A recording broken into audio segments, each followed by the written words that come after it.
अस्सलाम वालेकुम। आज की वीडियो में हम एक्सपेरिमेंटल रिसर्च और एक्सपेरिमेंटल डिज़ाइन को कंटिन्यू करेंगे। लास्ट टाइम जब हम एक्सपेरिमेंटल डिज़ाइन की बात कर रहे थे तो हमने एक प्रॉब्लम के ऊपर काम किया था, जिसकी बेसिक प्रॉब्लम मैं आपको दोबारा शो कर देता हूँ कि रिसर्चर ने टेस्ट करना था कि एजुकेशनल प्रैक्टिस जो है वो स्टूडेंट्स के लिए डिफरेंस क्रिएट कर रही है नहीं कर रही। बाकी थोड़ी सी और डिटेल्स जो हैं वो मेरे पास मेरी पहली वीडियो में, आप उसे मेरे यूट्यूब चैनल पर देख सकते हैं। तो हम जब कोई भी एक्सपेरिमेंटल डिज़ाइन बना रहे होते हैं तो कंट्रोलिंग वेरिएबल्स और इंडिपेंडेंट डिपेंडेंट वेरिएबल डिक्लेयर करने के बाद हम उसकी बेसिस पे हाइपोथेसिस बिल्डअप करते हैं। जैसा कि इधर एक हाइपोथेसिस बिल्डअप है कि बिगनर्स के जो लैंग्वेज लर्नर्स होते हैं वो अंडरस्टैंड करते हैं टेक्स्ट को बेटर जब वो टेक्स्ट जो है in form of video clip होते हैं जिनको वो देख रहे होते हैं। तो आपका भी इसी तरीके से हाइपोथेसिस बनेगा कोई भी, और मल्टीपल हाइपोथेसिस भी बन सकते हैं डिपेंडिंग कि आपकी रिसर्च प्रॉब्लम क्या बनती है। अब इसके अंदर जब वो हाइपोथेसिस आपका बन जाता है तो उसकी बेसिस के ऊपर जो है आप फर्दर हाइपोथेसिस के कंट्रोलिंग वेरिएबल्स डिक्लेयर करते हैं। अब स्टेप्स क्या होते हैं, जैसे कि उन्होंने वीडियोस की बात की थी हाइपोथेसिस में, तो पहला स्टेप में था कि test student performance on listening comprehension when using video. तो पहला उसने हाइपोथेसिस ये कर लिया कि स्टूडेंट की परफॉर्मेंस या वेरिएबल जो होगा पहला वो ये टेस्ट करेगा कि यूजिंग वीडियो जब स्टूडेंट वीडियोज़ को सुन रहे हैं तो उनकी परफॉर्मेंस को टेस्ट किया जाए।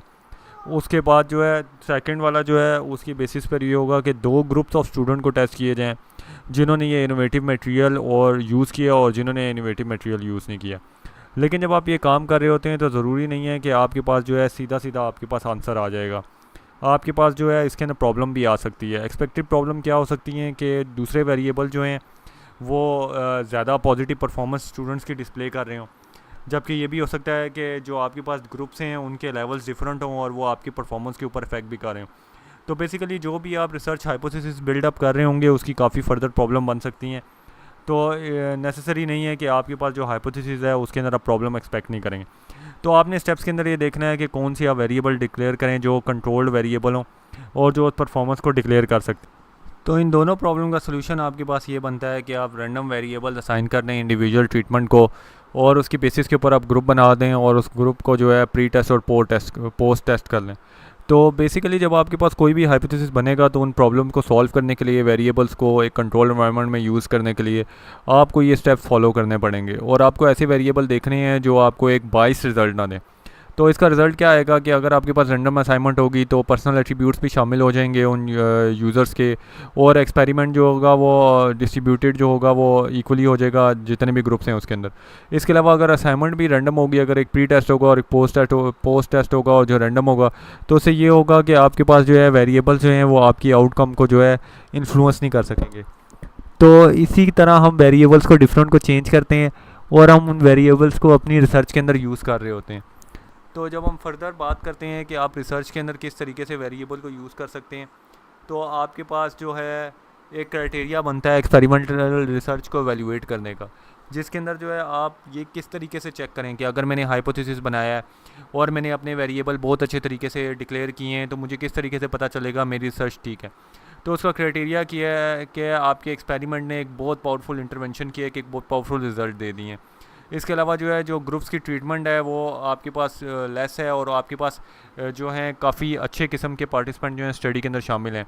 जो जब आपके पास पार्टिसिपेंट ज़्यादा होंगे तो उतना ही रिज़ल्ट आपका अनबाइस्ड होगा। इसके अलावा जो है आपने रिसर्चर जो है जो काम कर रहा होता है उसने नंबर ऑफ़ पार्टिसिपेंट पर ग्रुप जो है सिस्टमेटिक वे के अंदर डिराइव कर लिए हैं, और आपके पास कंट्रोल है उन फैक्टर्स का जो आपकी आउटकम को जो है इन्फ्लुएंस कर सकते हैं। तो बेसिकली जब आप ये काम कर रहे होंगे एक्सपेरिमेंटल रिसर्च को एवेल्यूएट करने का एक्सपेरिमेंटल डिज़ाइन के अंदर, तो आप ये देख रहे होंगे कि आप जो वेरिएबल्स हैं, जो आपके फैक्टर्स हैं और जो आपके पार्टिसिपेंट ने स्टडी के अंदर यूज़ हुए हैं वो प्रॉपर यूज़ हुए हुए हैं नहीं हुए हुए। तो आपने हाइपोथेसिस को टेस्ट करना होता है, हाइपोथेसिस को टेस्ट करना ही आपका एक्सपेरिमेंट है, और हाइपोथेसिस के वेरिएबल को आप इंडिपेंडेंट डिपेंडेंट में टेस्ट करेंगे तो आपको लिंक उनके दरमियान में मिलेगा, उसकी बेसिस पर रिज़ल्ट और बाकी चीज़ें बनेंगी। तो ये वीडियो तो यहीं तक। इस वीडियो के अंदर हमने जो है हाइपोथेसिस, उनके स्टेप्स और एक्सपेक्टेड प्रॉब्लम्स को किस तरीके से ओवरकम किया जा सकता है ये हमने देखा है, और जो है ये एक पहले की एग्जांपल हमारे पास चल रही थी, आपकी एग्जांपल थोड़ी सी डिफरेंट होगी। तो ये वीडियो थी यहीं तक। लाइक और सब्सक्राइब कीजिए मेरे चैनल को और दूसरों के साथ भी शेयर कीजिए ताकि ये फ्री नॉलेज दूसरों तक पहुँच सके। शुक्रिया।